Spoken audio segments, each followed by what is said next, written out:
Guys, तो hope so आपके account cost और लॉ का पेपर बहुत बढ़िया गया रहेगा।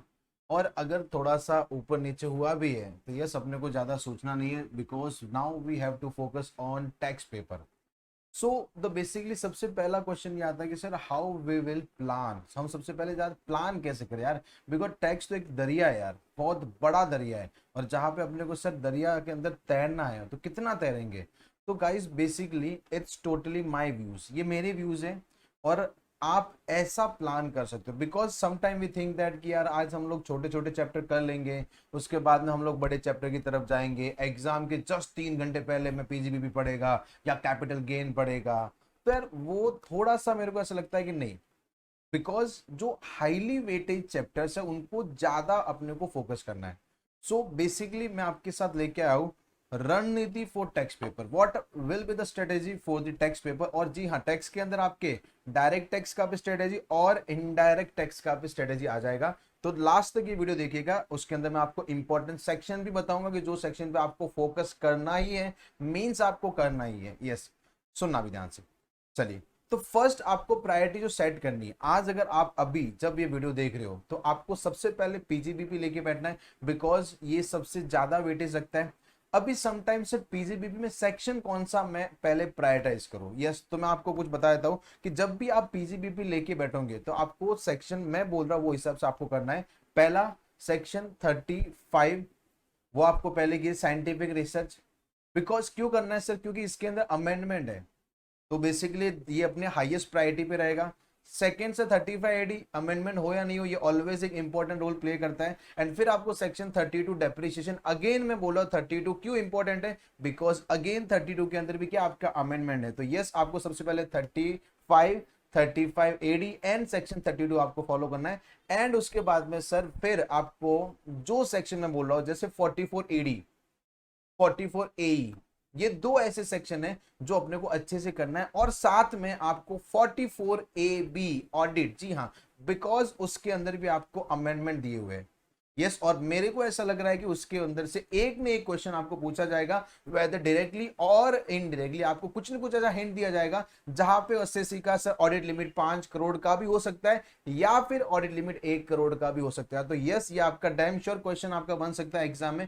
मे बी डायरेक्ट क्वेश्चन रहेगा या फिर किसी क्वेश्चन का इंटीग्रल पार्ट रहेगा, वो अपने ऊपर डिपेंड है, बट यस आपको ऐसे क्वेश्चन करने। उसके बाद में sir 43 B, certain payment allowed as a deduction, वो भी आपको अच्छे से करना है। तो ये जो सेक्शन है ये आपकी ए ग्रेड वाली सेक्शन है। यस, यानी ये आपको सर बहुत बढ़िया तरीके से करनी है, बिकॉज इसके अंदर से क्वेश्चन पूछे जाते हैं और कितने कितने क्वेश्चन का पार्ट बनता है। उसके बाद में अगर आप देखोगे तो जैसे payment to relatives, cash payment, ये तो हम लोग बहुत फैमिलियर है। जैसे क्वेश्चन में अगर कुछ भी दिया कैश दिखा, ये हमको मालूम पड़ता है भाई ये 43 आ गया, एक्सेस पेमेंट किया 42 आ गया, तो वो तो देखो अपने साथ में, बट एक बार उसको गो थ्रू कर लीजिए। तो ये जो आपकी सेक्शन है, तो आपको बिजनेस एंड प्रोफेशन में बढ़िया तरीके से करना है। फिर हम लोग सेकंड आते हैं sir capital gain. Sir capital gain में क्या करें, तो बेसिकली मैं आपको रिकमेंड करता हूं कि आप कैपिटल गेन जब भी आप कर रहे हो तो उसके अंदर सबसे पहले section 50 B, that is slump sale, वो सबसे पहले करना है। उसके बाद में आप फॉलो कर सकते हो चार एक्सेप्शंस, 45(1)(a), 45(2), 45(5) एंड 45(5)(a। ये चारों एक्सेप्शन आपको बढ़िया तरीके से करनी है। उसके बाद में सर, उसके बाद में सेक्शन 50 सी, यार अरे ये तो नहीं करेंगे तो भी सर ये तो हर क्वेश्चन के अंदर आ जाता है। अगर जैसे मैंने कोई भी इमूवेबल प्रॉपर्टी बेच दी, स्टैम्प ड्यूटी वैल्यू करना क्यों है, बिकॉज अमेंडमेंट है, पहले 105% था, राइट नाउ वी है 110%। तो यस, वो भी आपको करना है। वो तो यार नहीं करे दैट, वो हमेशा A+ में ही रहता है सेक्शन 50 सी वाला।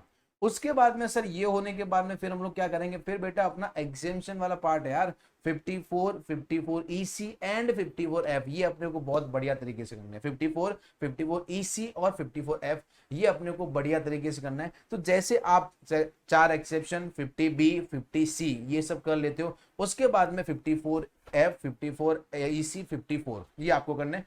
और कितने कितने मेरे को ऐसा लग रहा है कि 51 सेक्शन 51 कौन सा sir, advance money forfeited, yes ये क्वेश्चन एग्जाम में आने के चांस बहुत ज्यादा लग रहे हैं, बिकॉज सर मॉड्यूल में इसके 2 क्वेश्चन थे, वो दोनों क्वेश्चन को हटा दिया गया है और दोनों क्वेश्चन हट गया, तो देयर इज अ इंडिकेटर कि सर ये एग्जाम में सीधा प्रिंट हो सकते हैं। तो यस सेक्शन 51 के क्वेश्चन भी आप देख लीजिएगा, एडवांस मनी 4 पीरियड का।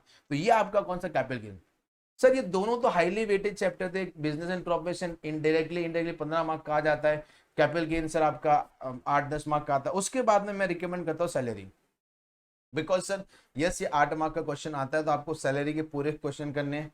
यस सर सैलरी में देखो जो रिटायरमेंट बेनिफिट है वो अपने को अच्छे से करना है। उसके बाद में आरएफए वो आपको बढ़िया करना है, मोटर का facility allowances as we all know वो अपने को आ ही जाते हैं। तो जो रिटायरमेंट बेनिफिट है आरएफए मोटर का फैसिलिटी वो बढ़िया तरीके से करनी है, और अपने को स्टैंडर्ड डिडक्शन का ध्यान रखना, बिकॉज वहाँ पे चेंज है, यस 50,000 कर दिया गया है तो वो आपको भी ध्यान रखना है, ठीक है। उसके बाद में सर डिडक्शन मैं हमेशा रिकमेंड करता हूँ कि जब भी आपका पीजीबीपी कैपिटल गेन और सैलरी हो जाता है, उसके बाद में आपको जो फोर्थ लेना वो कौन सा डिडक्शन लेना है। क्यों सर, क्योंकि डिडक्शन का कोई एक एरिया नहीं है, वो कौन से भी क्वेश्चन में कहां से भी पूछा जा सकता है।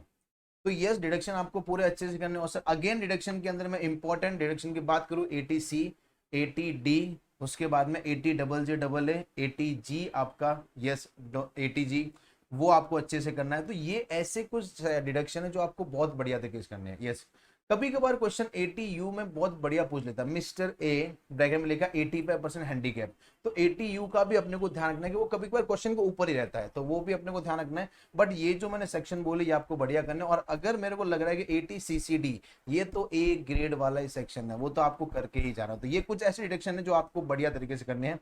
उसके बाद में sir set of and carry forward, क्यों मैं इसको सर फिफ्थ पे लेके आया, क्योंकि आईसीआई के अगर पास ट्रेंड देखोगे तो हमेशा से इसने अभी 8 मार्क का क्वेश्चन इस पे पूछना स्टार्ट कर दिया है कि how we will set off और how we will carry forward. Yes तो ये क्वेश्चन आपको पूछा जा सकता है, तो आपको सेट ऑफ एंड, और सर आप पास पेपर देखिए ऑलमोस्ट सेम क्वेश्चन पूछे जा रहे हैं, ठीक है। तो आपको पूरा कॉन्सेप्ट समझ के set of and carry forward आपको बढ़िया तरीके से करना है। उसके बाद में बात करूं तो यस एक नया सेक्शन जो आपके कंपल्सरी क्वेश्चन 14 मार्क के अंदर पार्ट बन जाएगा, लिख के ले लीजिए। तो 115 बीएससी, यस हालांकि आधा घंटा भी नहीं लगेगा इसको पढ़ने में, बट ये सेक्शन आपको बहुत बढ़िया करना है, क्योंकि ये एक सबसे बड़ा अमेंडमेंट है, एक नॉर्मल इंसान के लिए भी जानना जरूरी था। तो यस ऑब्वियसली सीए तो आईसीआई इंस्टीट्यूट तो अपने पास से जान के लेके ही रहेगा। तो यस ये सेक्शन 115 बीएससी में इसको हाईली बोलता हूं ना कि आप करके ही जाना, और ये जो कंपल्सरी क्वेश्चन आएगा उसका पार्ट ही बनने वाला है, ठीक है। तो ये आपको बढ़िया तरीके से करना है।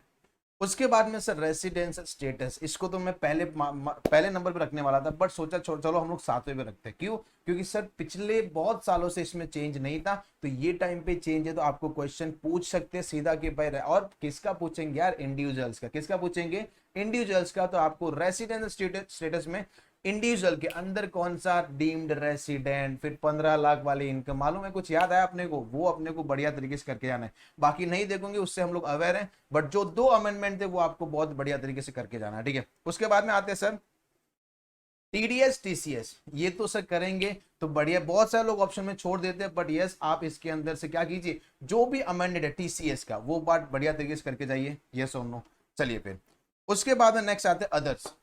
इसके बाद में अगर टाइम मिलता है आप अदर्स का कीजिए, बट ये जो एक प्रायोरिटीज है जो मैंने आपको बताया वो आप फॉलो कर लीजिए, because sir easy chapter start नहीं करने, we just have to focus on the chapter which is having a highly weightage. Yes उस पर फोकस कीजिए, तब आपको जाके अच्छे मार्क्स मिलेंगे। अदरवाइज फिर क्या होता है कि हम लोग जल्दी में उनको भी फटाफट रीड करना घुमाना स्टार्ट कर देते हैं, जो अपने को करना नहीं है। उसके बाद में आते हैं sir indirect tax. Indirect tax में सबसे पहले मैं बोलता हूँ आईटीसी, आईटीसी आप पूरा कीजिए, बढ़िया कीजिए, क्योंकि ये hardly it will take around 2 to 3 hours, but ये आपका बढ़िया हो जाएगा। उसके बाद में सेकंड अगर मैं मार्क करता हूँ एग्जेम्पशन, क्या मार्क कर रहा हूँ मैं, एग्जेम्पशन। एग्जेम्पशन नॉर्मली सिंपल सा इतना ज्यादा नहीं होता है, बट यस अपने को एक बार एग्जेम्पशन पूरा रीड करके निकलना है, ताकि मालूम पड़ेगा भाई अपने पास कौन कौन सी एग्जेम्पशन है, यस और नो। उसके बाद में नेक्स्ट आते हैं सर टीयूएस, टाइम ऑफ सप्लाई, ये आपको बढ़िया तरीके से करना है। फिर आते हैं हम लोग सर वैल्यू ऑफ सप्लाई, ये भी आपको बहुत ही अच्छे तरीके से करना है। उसके बाद में सर हम आते हैं आपको composition levy, yes composition levy ये आपको करना है, क्योंकि देखो अगर मैं इनडायरेक्ट टैक्स को मार्क करता हूं तो आपका 40 मार्क का पेपर है, यस, और ओल्ड सिलेबस के लिए मार्क करूंगा 50 मार्क का पेपर है।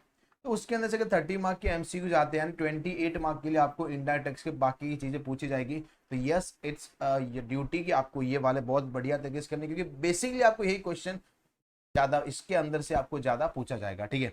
तो उसके बाद में सर बाकी चैप्टर आप एक बार देख लीजिए, क्योंकि अगर आपके पास टाइम है तो जो हमने पहले किया रहेगा उसके नोट्स रहेंगे, समरीज रहेगी, वो आप देख लीजिए, तो वो आपके लिए बहुत बेनिफिशियल रहेगा। ठीक है, तो ये आपका क्या था सर डायरेक्ट टैक्स और इनडायरेक्ट टैक्स का। मेरे हिसाब से एज पर माय ओपिनियन, मैं अगर एग्जाम देता तो ऐसा ही करता, बिकॉज सर मैंने हमेशा ये याद रखा है कि जब भी मैंने एक टफ चैप्टर एग्जाम के दिन पे या फिर एग्जाम के जस्ट एक दिन पहले छोड़ा है, तो यार वो होता नहीं है, बिकॉज मेरे पास बहुत सारा प्रेशर रहता है।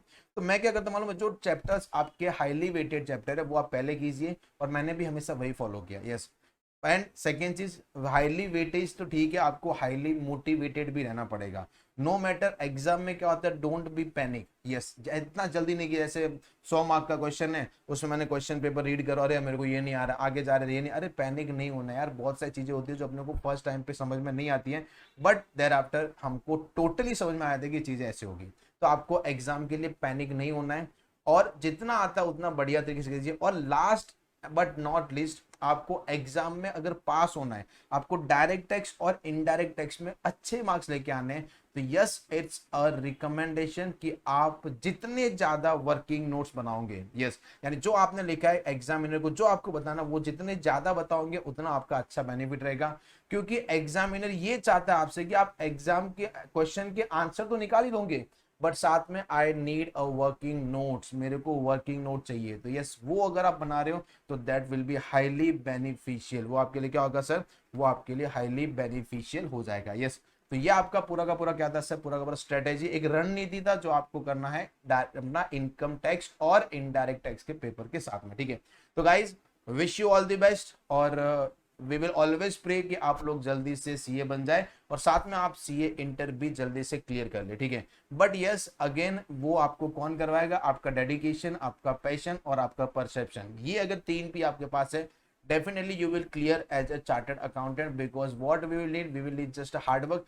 If you are doing the hard work, smart work automatically will come. Yes, so guys just do a hard work, and भगवान के ऊपर बाकी सब छोड़ दीजिए, just do your best, God will take care of rest. Yes, तो guys bye bye everyone, मिलते हैं हम लोग क्या करते हैं और कुछ ऐसी स्ट्रेटेजी के साथ में, और नए नए वीडियो के साथ में मिलेंगे। आप क्या कीजिए, ये चैनल के साथ बने रहिए, सब्सक्राइब कीजिए उसको, सबके साथ में शेयर कीजिए। ठीक है, thank you so much guys.